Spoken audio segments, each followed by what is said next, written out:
kwagira ikuhana atia chojo sana.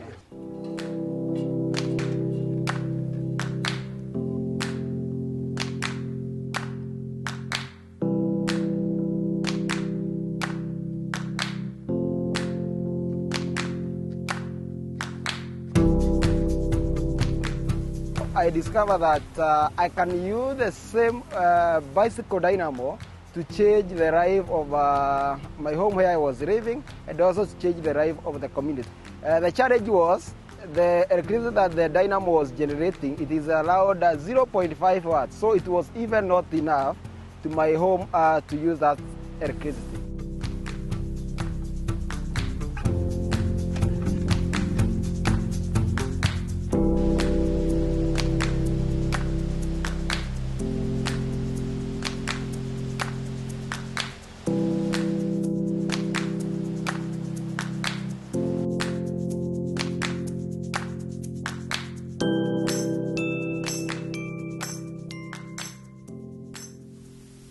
Thitima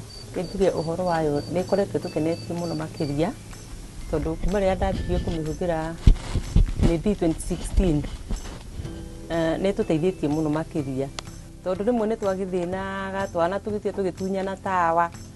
na nuona tawa ni turia tumundagio tũgwatĩra riu ni twathĩnaga muno tondu magĩtunyanaga tawa umwe ni athire na kuona no macine nyũmba